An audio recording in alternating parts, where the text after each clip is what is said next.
आईने हिंदी के एक नए एपिसोड में आपका स्वागत है जहां आपके लिए लेकर आते हैं इंडियन डिफेंस की प्रमुख अपडेट्स को।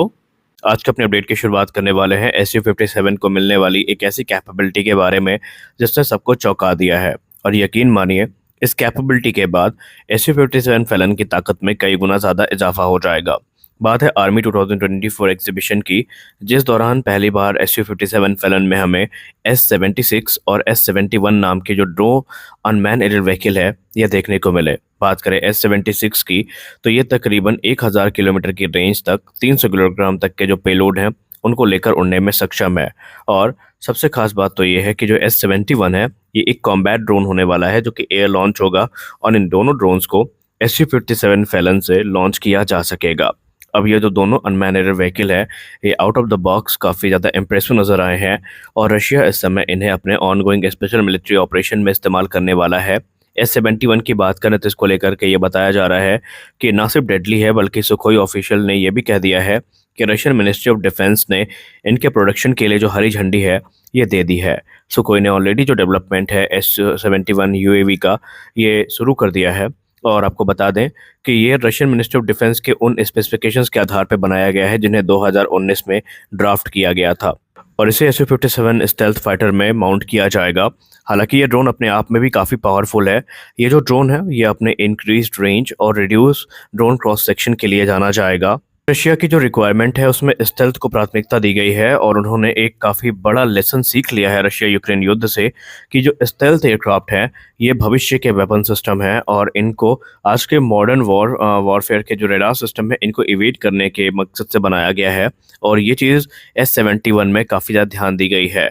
रशिया का ये भी कहना है कि हमारी प्राथमिकता थी ज़्यादा रेंज और पेलोड कैरिंग कैपेसिटी और सबसे खास बात तो ये है कि जो S-71 है ये हमारी सारी रिक्वायरमेंट को पूरा करने में सक्षम है। अगर हम इसके कैप्टिव कैरी ट्रायल्स की बात करें तो ये अप्रैल 2024 में शुरू हो गए थे और उस दौरान इसे SU-57 फैलन से टेस्ट किया गया था।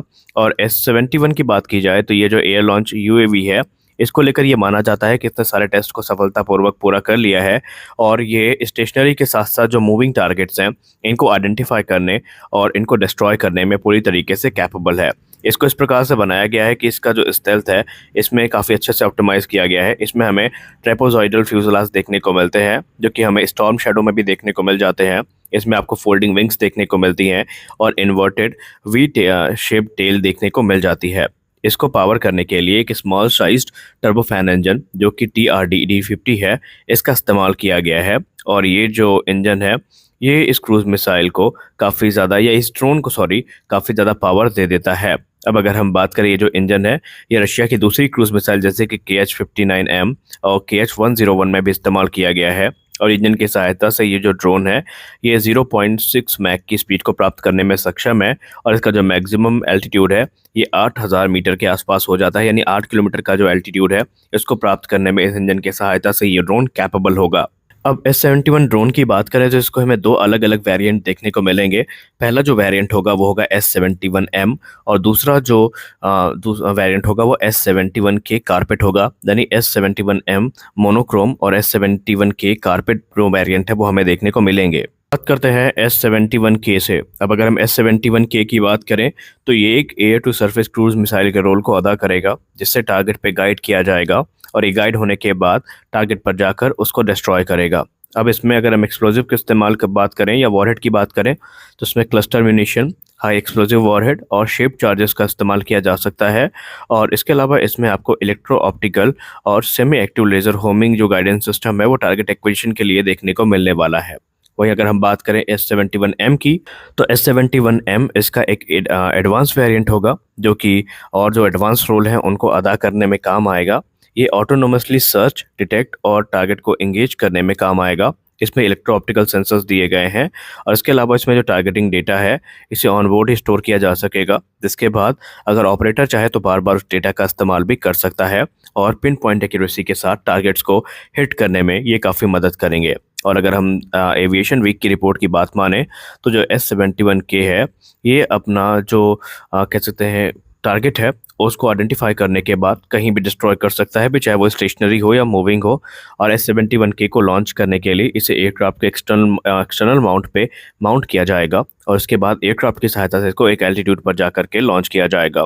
जबकि जो S-71 है, इसको लेकर ये कहा जा रहा है कि ये जो SU-57 फैलन है या फिर जो S-70 ड्रोन्स हैं, इन दोनों में इंटीग्रेट किया जा सकता है और इसको लॉन्च किया जा सकता है।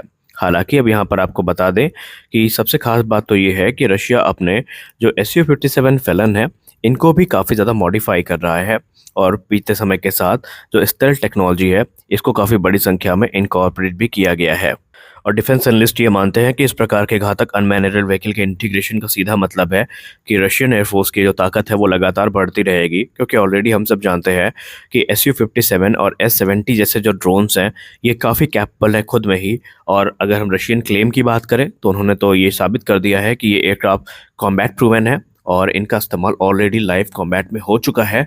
तो ऐसे में ये देखना काफ़ी इंटरेस्टिंग होगा कि आगे चल के रशिया का मूव क्या होता है, क्योंकि अगर हम बात करें S-70 ड्रोन की तो ऑलरेडी इसके सभी टेस्ट लगभग पूरे हो चुके हैं और रशिया इसको अब ये भी क्लेम कर रहा है कि बहुत जल्दी लाइव कॉम्बैट में इस्तेमाल करेगा। हालांकि रशिया यूक्रेन युद्ध में हमें जो फिफ्थ जनरेशन फाइटर एयरक्राफ्ट की भूमिका है ये ज़्यादा देखने को नहीं मिली, सिर्फ सोर्सेस के क्लेम किए गए हैं और प्रत्यक्ष प्रमाण अभी तक सामने नहीं आए हैं। लेकिन अगर हम बात माने जो न्यूज़ है खासकर वेस्टर्न मीडिया की, तो उनका यह दावा है कि रशिया ने अपनी वायु सीमा में रहते हुए SU-57 का इस्तेमाल किया है और कुछ क्लेम तो ये भी कहते हैं कि इसको जो रडार सिस्टम है वो आइडेंटिफाई नहीं कर पाए और इसने suppression of enemy air defence mission को एग्जीक्यूट किया है, जिसको हम सीड मिशन के नाम से जानते हैं। और ऐसे में एक्सपर्ट्स का ये मानना है कि SU-57 फैलन को जब ऐसी कैपेबिलिटी मिल जाएगी तो इसकी लिथैलिटी और भी ज़्यादा बढ़ जाएगी, क्योंकि आप माने ना माने लेकिन स्टेल्थ ड्रोन को इंटरसेप्ट कर पाना अपने आप में काफ़ी मुश्किल होता है, क्योंकि साइज़ में ये छोटे होते हैं। इसके अलावा ये जिस एल्टीट्यूड पर उड़ते हैं उसमें डिटेक्ट कर पाना काफ़ी मुश्किल होता है। और 2-3 वेपन सिस्टम ऐसे थे रशिया यूक्रेन युद्ध में जिनको अभी तक काफ़ी बड़ा सरदर्द माना गया।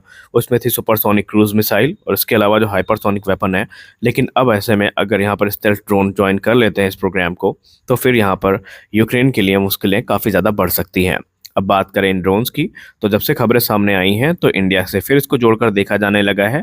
और क्योंकि पाकिस्तान अपने फिफ्थ जनरेशन फाइटर एयरक्राफ्ट को लेकर कॉन्फिडेंट है कि अमेरिका उसको प्रदान करेगा FGFA, तो उसके बाद से चिंता और भी ज़्यादा बढ़ गई है। हालांकि भारत का फिलहाल तो कोई प्लान नहीं है और अगर भारत का कभी प्लान बनता भी है तो ये भारतीय वायुसेना निर्णय लेगी, क्योंकि भारतीय वायुसेना ने पहले स्पष्ट कर दिया है कि भारत इस समय किसी विदेशी फिफ्थ जनरेशन फाइटर एयरक्राफ्ट को लेकर बिल्कुल भी सीरियस नहीं है। इसलिए अगर SU-57 से कोई भी डेवलपमेंट सामने आता है तो बहुत ही मुश्किल है कि वो भारतीय वायुसेना को प्रभावित करेगा, क्योंकि इस रिपोर्ट के आने के बाद से अटकलें लगना शुरू हुई थी कि अब भारत इनको कंसीडर कर सकता है। हाँ, भारत पोटेंशियल बायर है, इसमें कोई यहाँ पर डाउट नहीं है और रशिया ने लगातार पिच किया है। लेकिन भारत कितना सीरियस है इसको लेकर कभी हम कुछ नहीं कह सकते, क्योंकि ऑलरेडी 2018 में बाहर आने के बाद भारत का इंटरेस्ट काफ़ी कम हुआ है। तो आज के इस वीडियो में बस इतना ही। मिलता है अगले वीडियो में कुछ अपडेट्स के साथ, तब तक के लिए जय हिंद।